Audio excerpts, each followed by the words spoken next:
Welcome to the Health System CIO Show. I'm your host, founder, and editor Anthony Guerra. On today's episode, I'll be speaking with Dr. Ramandeep Singh, Associate Chief Health Information Officer and Director of Imaging Informatics with University of Iowa Healthcare. Dr. Singh, thanks for joining me today. Hello, Anthony. Thank you very much for having me over. It's a pleasure to talk to you and to have me over the show. Thank you. All right, you're very welcome. I'm looking forward to it.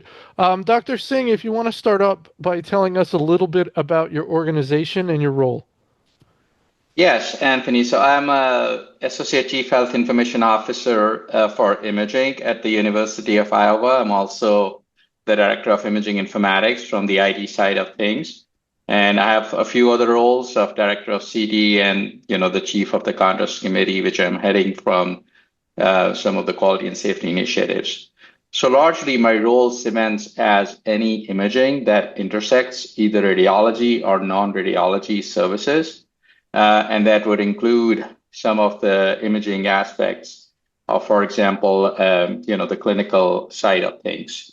So really the role is not only to take care of imaging from both the DICOM and non-DICOM standpoints from the radiologists, but also for our clinical physician colleagues so that they are able to get prompt image access, able to have the tools that would help them and the radiologists improve the delivery of patient care.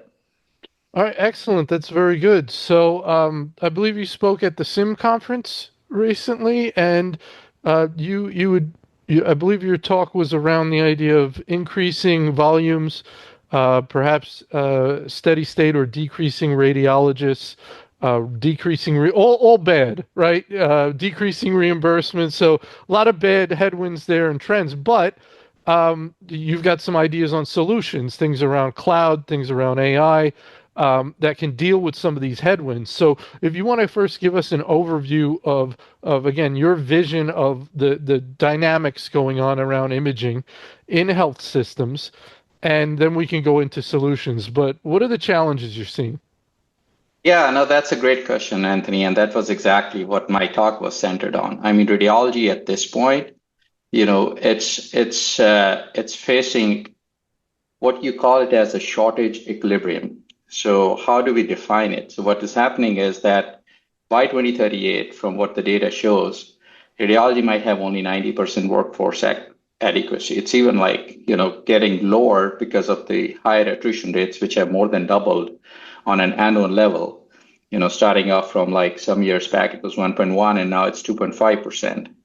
At the same time, what's happening is that the growth of the radiologists overall is roughly around 20% by 2055. That's what the data numbers show. But the imaging demand, for example, for MR is more than 17% growing, and for CD more than 25% growing. So what is happening is relative to what the supply of the radiologist is in the market, the imaging is outpacing it exponentially by as we are kind of talking, and what has that led to is that by and what is the other aspect on that, a couple of more things before we head into a little bit more nitty-gritty details, is that some of the practices, they are consolidating. For example, there are only, they're decreasing by 1/3 for radiology only sites. And, the practices are getting lesser in number, like about 15% less practices from what the data shows. And about, those practices, although they get 15% lesser in number, but they have 17% more radiologists. So what it means is there are more mergers happening. And with more mergers, what comes into the picture is that when every organization has a different workflow, has a different imaging, system in place, PACS is different, dictation is different, but you kind of have to face the music by having that homogenized across the organization. And that's happening everywhere.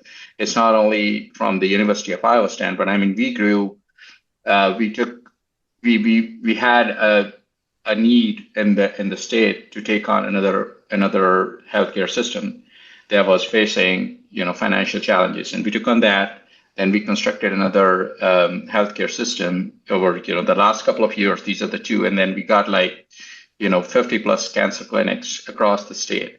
So the imaging need is growing, and that's happening across board. At the same time, what's happening is that the Medicare reimbursements are declining.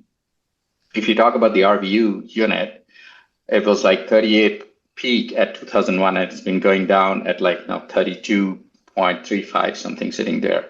And if you counter for the inflation, the physician payment has went down by about 29% since 2001. And if you think about MR adjustment for inflation, it's down by more than 70%. CT is close to 70% as well. And then the annual cut is sort of around 5.5%. So it's really a dynamic that, that is sort of dwindling. And then on top of that, what's happening is that the radiology job demand is on the rise. At this point, if you talk about radiology market, it's about 60-40 split in terms of on-site versus remote, right? Which means roughly half and half. And at the same time, if you look at some of the data, almost 50% of the jobs from 2023 are still unfilled, and the compensation, I would say, over the year is 10 to 15% growing. So what we mean is that, again, I come back to the same point we started off with a shortage equilibrium. We have a high volume, low RVU game, with which what happens is that the work lists are longer, they never clear, the tax queue gets saturated. Dictation is sort of, we sometimes cut the corners on not being describing the findings in the context of being elaborative, but being, okay, this is a hemangioma. I don't need to describe that as peripherally enhancing, just an example. So that's the radiology crunch we are right now in. Yeah, so that's concerning, right, on a lot of fronts. So most of the audience that we're trying to talk to are a lot of the IT executives in the enterprise IT. So what we want them to understand is what's going on in this huge area of the organization. So there's problems. That means there's a reason to pay attention, and there's a reason to lean in and learn and try and address some of these challenges and work with people like yourself. Um, you know, so let's start off talking a little bit about that. What do you expect, or what do you think those central IT executives, the CIO, the CTO, the CMIO, what kind of initiatives should they be having around imaging?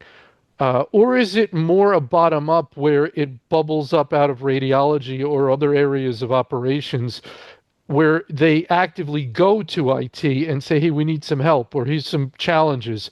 Or does it happen both ways?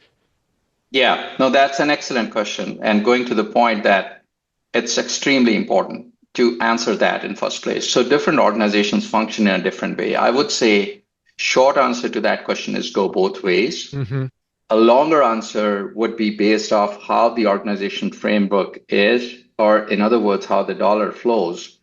Either it goes to the top and goes to the bottom, and some departments are they're having the reimbursements, span out like that. Radiology is getting, certain allocated amount, because as an organization level, this is not, I would not say this is an isolated radiology need. I think it's linked up to a higher level of patient care. If the PACS is fast, what does it do? If the PACS is fast, you can read more studies. You can be less tired as a radiologist. Your reports will be more, you just don't get that cognitive fatigue. So your reports would get more impact. And, cross consultations are easy. Your patient throughput just increases, which means that we are able to take care of more patients, which translates to that we're taking care of more, population that needs healthcare. And this is sort of how we thought of this approach in our organization, that we thought of both of bidirectional aspects, that there is a need in radiology for sure. And this is where almost, a lot of organizations are going, but there are many that are still struggling. And the struggle actually really comes down to, sometimes taking charge and not losing the sight that how much of the investment this is gonna the ROI basically on the investment is gonna come out to be. And the ROI is definitely gonna be there in terms of revenue, but it's also a lot more aspects for research, for education, for patient care. So I think I would cement this question as that it's a hand in hand, sort of approach that the organization need to take. Okay, radiology needs it. Yeah, so let's talk to, CMIO, CIO. And in our organization, what is very unique is that, we have a setup of ACHIOs, which is one of myself, and they come from different clinical fields, but they all link up to the CHIO, who links up to the CIO. So, really the top to down, chain is sort of very much linked, no matter which clinical subspecialty you're in. And that, I think, it helped us a lot when we navigated this change in the PACS and the dictation system to go to all to cloud, and sort of linking the dots to make things flow efficiently and effortlessly. So let's talk about governance and making sure that, you know, on paper, you would, if you were looking at a health system's governance on paper, there would be certain things you looked for, certain committees, certain representation on committees to make sure that imaging was bubbling up to enterprise IT in some fashion, in some way, that they were getting some visibility into what was going on in imaging. Any idea or any thoughts on governance and how we can make sure that imaging is getting together with enterprise IT at some point? Yeah, no, that's critical, I would say, to straight to the point on the question.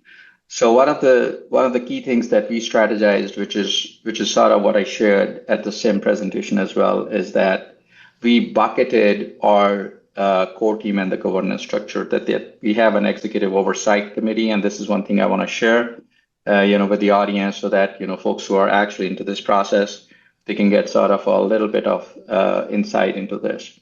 So executive oversight committee, what it defined by is that you have an ACHIO or whoever is the imaging informatics lead in the Department of Radiology. You have the chair, you have the engineer or the IT team from the radiology side, and along with that, you have the healthcare like IT team or the information system team, whichever the nomenclature stands for different organizations from the hospital side involved into that executive oversight committee so that you're not leaving out the hospital and just running the ship as a whole in radiology. That was pillar number one. The second pillar that we had was the enterprise ID and sort of like where the clover-leaf or the interface sits in, like where you have the EHR, whichever it is, you have the HL7, the interface team, you have the security, the cloud connectivity, the networking teams, and then a representation of who's going to give the training and the education, like how you're going to roll that into the process. So sort of like an interjector enterprise team. And then the other pillar that we can share that could be borrowed is like a core radiology team. And one of the things that we learned during this process, and I think that's something that just shined out, is that if you house, let's say I'm going to go for a project that is really going to be impactful to a clinical service, if you house that project in that clinical service, like for example, it's the PACS. Now there are one PACS which is, for example, for the whole organization. I mean, they can log in to and see the images in exactly the same way or similar way as the radiologist is going to see, unlike having different versions of the same system available with different limitations. So then you need to house such projects in radiology, where we had a radiology core team of our engineers, of our people who do the image management, of our team who's involved in the PACS leadership. And then not only that, now with that radiology core team in the department, the link goes that you have the informatics team from the hospital side of things, folks who are gonna take the problems, find the solution, go to the developers, and get the answers out. So that's sort of a leadership. And then the fourth pillar, which is extremely important, and then I would say the intersection of these four pillars later on. So the fourth pillar is the sort of the vendor and the implementation partners. Like, you gotta have a recurring meetings or with the fax teams, with the dictation, whichever system you're gonna be going live at, on the enterprise level, and making sure that there is the cloud connectivity if the goal is to go to cloud, and there is application support. And in the crux or in the interjector of all of these pillars stands a project manager. And that's one thing I felt when we went to different organizations to learn how the projects have rolled out, that places that had project managers, they were having much more streamlined process and much less bumpy road to go towards changing their system over the whole organization. Whereas, because those folks are actually, that's their day in and day out job. So, specialized people with a specialized skill would run that show effortlessly compared to, folks who are gonna do it for the first time or have never done it before, or have not much experience in doing it. So I think the governance structure is extremely important to get that straight. Even thinking that early, like I'm in the game of that. Maybe in 3 years from now, I'm going to change the packs. That's the time when you go out, you see the pack systems, and then figure out what your need is, and then go into the RFP process. Because once you enter the RFP process, there is no way that you could be freebie to talk to any of the companies because you're legally bound. Mm. So once you have done that, and then you sort of anchor in your mind or in your, even if the smaller group in the leadership organization, that this is sort of how our governance structure is going to look like. May not be all the pieces of the puzzle intact, but the key pieces of the puzzle who are going to make the decision to take, to take stride on going this way or the other way is extremely important. And I have seen personally, there have been organizations who have been years out there thinking about changing their PACS and dictation system, and especially the PACS, they just don't, it just doesn't rhyme in. And then the transitions are to be taken into account as well, even if you make an effective governance structure. So I feel like that's the first, second, third sort of points to consider when even the thought comes into the mind of changing the PACS. And then the inclination to really do it is what our leadership thought, that this is not sustainable for us from the long term. Who do you think is the main person on the operations side that needs to be a proponent of this? Um, I'm thinking this is such a big project that uh, it obviously can't just be IT initiated and pushed. You have to have either the director of radiology, or you tell me what the title would be. Who's the key individual on the operations side that has to really, really believe in this? Yes, that's an excellent question, because a lot of times, even during our process, we had those, the change. It's change management 101. And I refer to like John Kotler's book, and don't want to advertise it, but it's extremely important to see who is the key player. And the key player from this is going to be coming out from radiology for sure.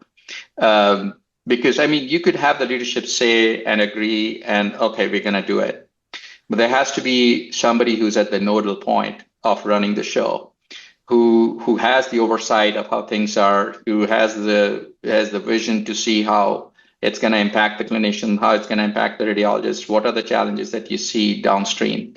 And that person or that individual has to, it's not a one-man show, agreed, what you said. That individual has to sort of be from the service that it's going to cater to the most, like which would be radiology in this case, if the radiology PACS is going to be there. The IT would go hand in hand, but the reason behind that is also like, although the IT would go hand in hand, but the clinical need is what is driving this in the first place. And to make sure that the clinical need is met, there has to be a clinical radiologist at the interjecture. So it depends, how large the organization is, how structured it is. In our university or in our organization, it's very well structured in terms of a CHIO for imaging, and the other title could be director, could be, then different organization could have vice chair roles for that. And if there is a very smaller level organization that is going through this process, then a lot of this is done, by the chair himself. And I would say chair plays an extremely crucial role in aligning everything together.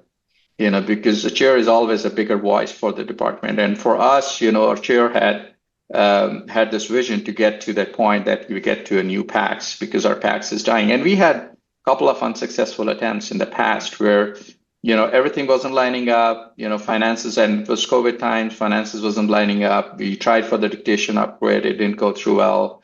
I mean, the need came down, the volumes came down. So, the throughput and there were a lot of distractions in those times. So I would say that is crucial.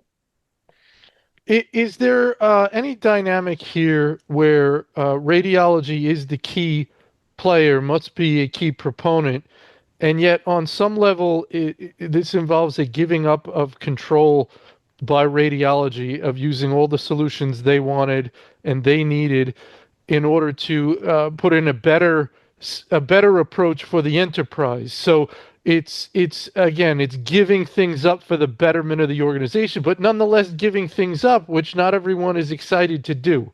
Is that a tension or a dynamic in this? Oh, that's a fantastic question, Anthony. Thanks for asking that. I think that's spot on.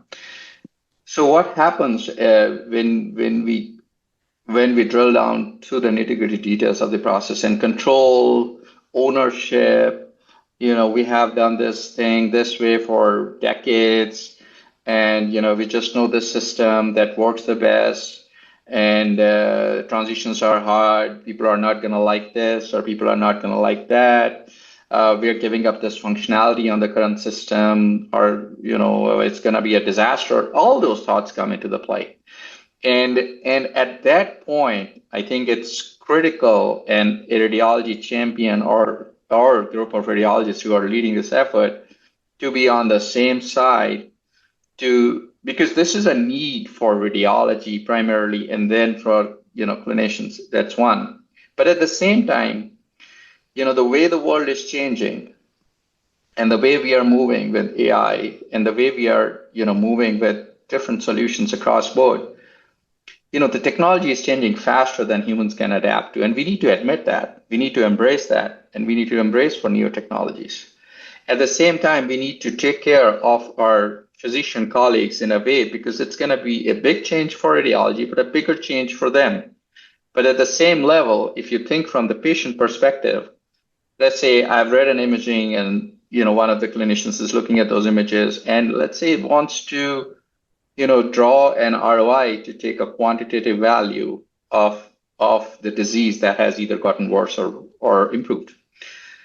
Now, if the system is homogeneous, and that way, with the shortage equilibrium you have in radiology, you're actually not losing power, but you're empowering other colleagues for yourself to be more efficient and productive, and being able to help more patients as an organization on a larger scale. Now, that clinician could just go in and draw the ROI and get the quantitative values and get the answer out for the patient that your disease has worsened or disease has improved, right? And an example is cancer workups. Whereas if you really want to put the layers to your system, then there are these privileges that you won't have. There are these privileges that you won't have.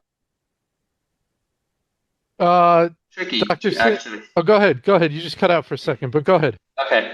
And then it's going to be sort of tricky to actually be able to nail down exact privileges, because it's also dynamically changing. Like now you have cardiologists interpreting CTs and MRs, over the last few decades, I would say for now. But that was something that wasn't there in the past. And it's a moving scale.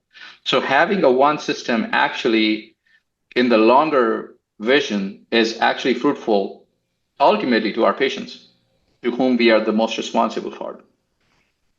Right, right. Very good. So that's a direction that we want to move in. We talked about the challenges that you're trying to overcome. In terms of the direction you want to move in, some of the big things again are cloud, AI facilitation. And in imaging, you've got AI sort of, I see it in two ways. You've got it actually facilitating the reading of the images, which is totally separate from how everyone else is using it, which is facilitating workflow and perhaps agents and generative and things like that.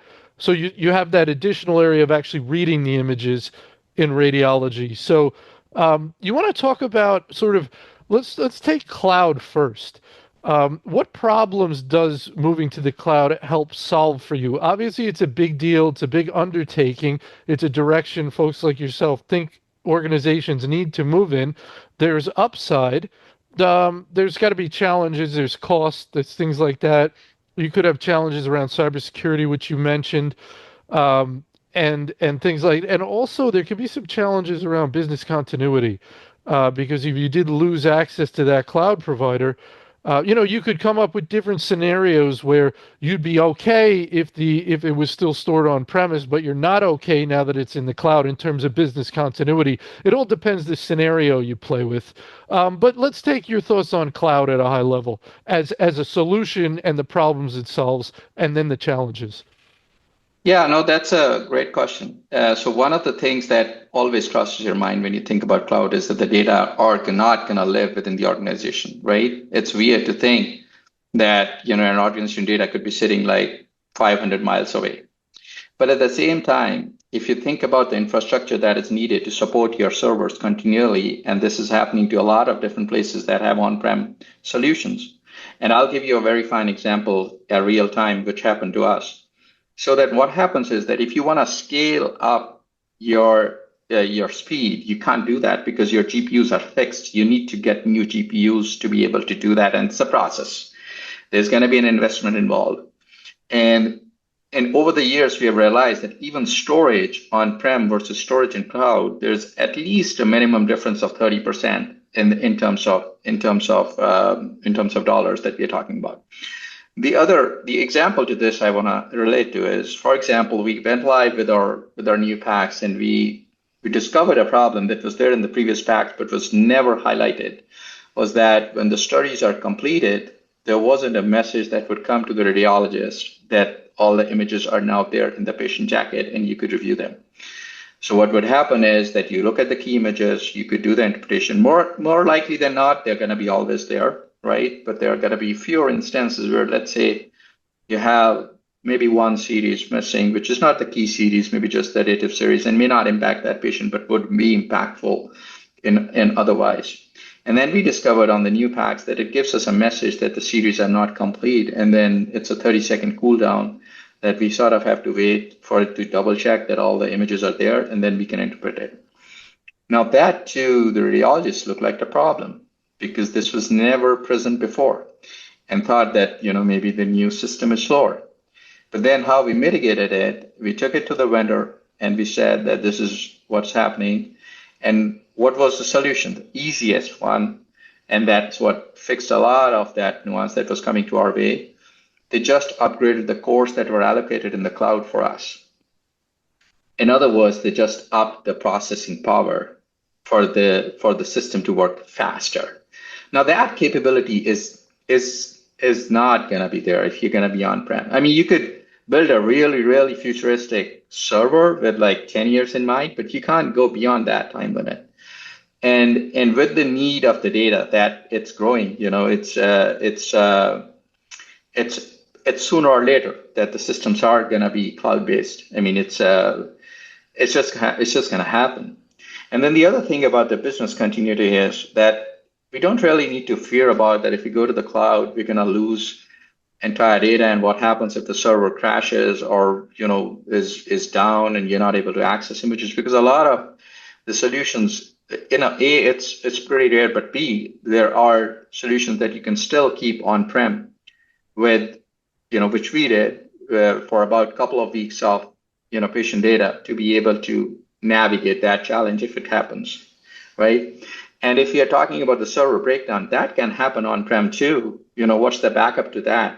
And what's the backup to the backup? You could keep on thinking about it. Yeah. You have to sort of stop somewhere that, okay, this is where the buck stops. And, that's sort of how you can navigate, I would say, the business continuity challenges that are also real, but sometimes they're probably a bit over exaggerated. But when it happens pretty bad. So I see that as like a one-time disaster, and you got to be ready for it. But you could do that solution on-prem to have that sort of as a backup, which is in your control, which is away from the internet. The images are just there for 2 weeks and then they move out. So then you have the most recent 2 weeks of check it, or you can do it a month. You can, depending upon how much investment as an organization you want to need it. You don't need to like really upgrade those over the time because those are just like a backup solution. And that's what we have here. Yeah, I've been talking to a lot of people about disaster recovery and business continuity, operational resilience. It's a huge focus now. A lot of it springs out of cybersecurity issues, ransomware, and things like that, but it's grown to sort of converge with all resiliency issues, things that had traditionally been the purview of emergency management. So it's kind of interesting watching cybersecurity raise the profile of business continuity and then almost it merge with all other kinds of continuity issues.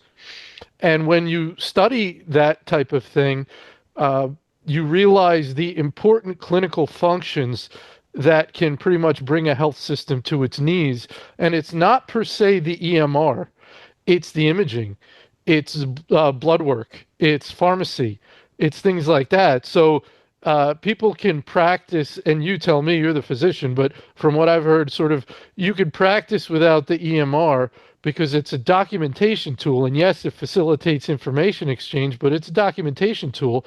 But you really almost can't practice without imaging, without blood work, without pharmacy. What are your thoughts around that? Oh, yeah, that's a great thought and a great, process thinking. And I would say it is extremely valuable as an organization anywhere, no matter which sort of a healthcare system you work in, to have imaging access, especially. I mean, labs, again, you could come down, you can pin those down, the lab values, and you can run them. You can pin down the pharmacy drugs and the dose and the times that it has to be administered on a pen and a paper, but you cannot pin down imaging on a paper unless you want to print it. And there are not many printers left in any of the organizations in the United States. I mean, back like 20 years back, they might be there. There might be some, a few, or very, very rare that may have it. But imaging is so critical. So having an on-prem backup really alleviates that anxiety, in that sense. And of course, cloud has its own, data, cybersecurity, and other risks. But with the newer solutions, there are, a lot of organizations that have gone to the cloud, and you gotta sometimes take the leap of confidence in that, but also be very cautious on having a local sort of a backup solution for imaging that people are able to view that. And you're spot on. EHR you can write down, you can write down a lot of other things in healthcare too, but imaging you cannot. And it's critical to maintain the access for sure. All right, very good. Let's talk a little bit about, you're an Epic shop, right? So the RIS is Radiant, which is the Epic RIS. Um, it's a fascinating. Like I was mentioning to you before we started, the dynamic and the layers and the pieces that go into imaging, from the core modalities, the X-ray, CT, MRI, ultrasound, and others, to the RIS, which is the scheduling and all that kind of thing, to the PACS, which is actually holding the images. We talk about Epic having it's called Radiant as its RIS. I suppose you could be using a niche RIS. There's plenty of PACS out there. Epic doesn't have a PACS, right? So it's not like you can use the Epic PACS. And then you've got your VNA, which is another piece that helps. And I would imagine, they make the old joke. If you look at one health system, you look at one health system, because probably every health system is different in terms of all those layers, all the different vendors they're using at each layer, because it's not necessarily the case that you're using the packs from your modality vendor, because you probably have all the modality vendors, right, in different places. So, but integration in this area, I think, is better than in a lot of other areas on the clinical side. So, for example, if you're an Epic shop, often you want to use a lot of the Epic tools because they're integrated at the core. They're together. But I don't believe that's as much of an issue on the imaging side, which is why we see so much difference in vendors and tools because the DICOM and the other interoperability standards are pretty good. But I'd like to sort of that's my horrible like kindergarten view of imaging. But I would like you to just give us the overview of what's going on. And again, this is sort of for the benefit of the CIOs who may know enough to be dangerous, but maybe they could use a little more insight into, from a clinician point of view of what this looks like and where the friction can come up in terms of different setups, right? So if you have this setup, you're probably going to have a lot of friction on the clinical side. Whereas if you go to this, you're going to be in a lot better shape. So your thoughts there? Yeah, no, that's a great thought because one of the key things that any organization has to deal with is sort of the interface, which people refer to as the clover-leaf, that you have the RIS, you have the PACS, you have the dictation, and it may be a clover-leaf of different fashions. It may be another sort of integrations, which might be by, I mean, most of the vendors, I would say to start off with, are in this space are offering the bidirectional integration, which means that the system behaves in either way, whether you're clicking an exam in Epic versus you're clicking an exam in Visage, you could open up the images either way because they're linked. Now, what it really drills down to if you are like not an Epic shop, to your point, is that you could still have the HL7 because it's so standardized, the HL7 feed, the order message, the order results message. Radiology, the way I think is it's really an intake, whatever is coming from the EMR, it's going to ingest it and then you write out the report and then it's going to just deliver that back. It isn't like something that's going to be driving by itself primarily an EHR, right? So it has to just flow downstream from the ADT from the HL7 feed, and you could segment it what you need to actually come to your PACS and what the PACS is capable of also ingesting, and that's where on the CIO levels or the CHIO levels, there's going to be some frictions because the interface team could say, oh, I can't send this, but I can send it this way. So then what you need is you need to navigate it. And sometimes there may be like lack of perception on how critical this is to the radiology downstream and back up to the EHR compared to what the perception is from the EHR or the PACS team side. So you need to align the resources in the same direction that they are speaking the same language. The language could be OBX message, could be ORM message, could be ORU message, could be the string. And you really need that visibility on both sides to have those strings visible for both vendors so that they can sync on their languages. And a lot of times I felt that, they're very smart people and they know what they're doing, but you just need to get those smart people work together. And that's one message that I think is critical to know is that when you have a champion drilling down, they can really help, navigate not only them, but also the physician side of things. And then the other thing, which is important, is that, there are going to be challenges and they're going to be, like our project went live in like 5 to 6 months, right? That's pretty sharp a timeline for both PACS and dictation live. And the only way we could keep that go live is that the CIO, CHIO, the chairman, they're all on the same page working as a unit. And if we need escalation from the IT side of things, we have a low threshold to escalate that need. And we have a higher level of communication happening all the time. And that helps the CIO to kind of oversee how the ship is moving. All right, very good, Dr. Singh. Is a final question. I'll put it to you this way. Let's say I've listened to this, I'm a CIO, and I've listened to this interview, and I say, wow, this is really interesting. I want to help. I want to have this discussion. I want to learn. I want to lean in at my organization and see. Maybe I haven't had a lot of it bubbling up from radiology. I haven't heard a lot about it. Hey, we want to do this. We want to go to the cloud. We need enterprise imaging.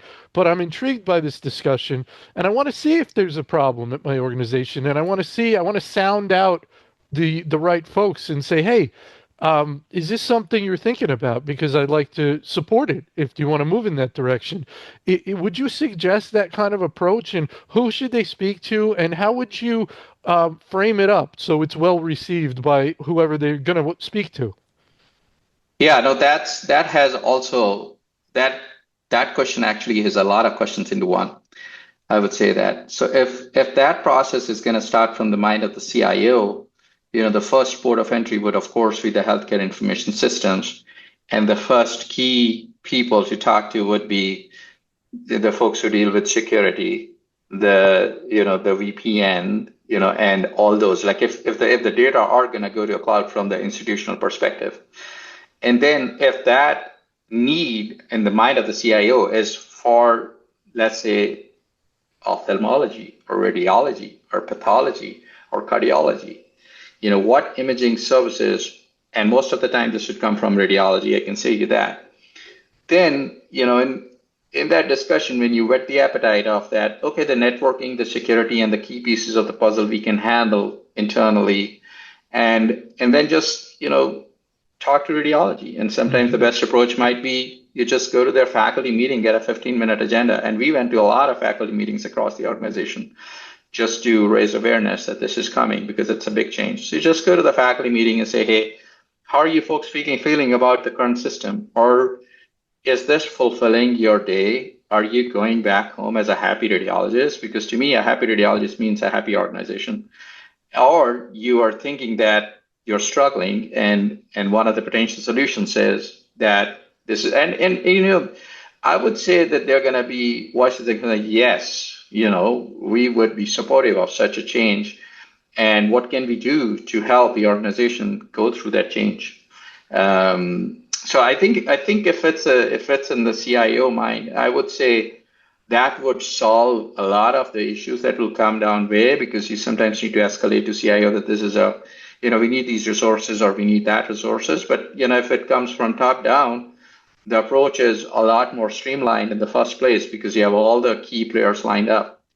So I think it's important to have that dialogue and to have those stakeholders participate in those conversations. And then once the radiology is into it, then radiology IT is into it, and then the informatics is into it, and then the radiant is into it. So then all of those layers would line up and they'll work. And trust me, it's not going to be like hundreds of players. Mm. The whole thing is going to be done by 20 to 30 different people who are going to be the key people, like one from Hmm. Radian, one from Interface, one from HCIS, one from couple from RadEng, couple from image management or whatever services they're getting to. Sometimes it's just one, radiology IT.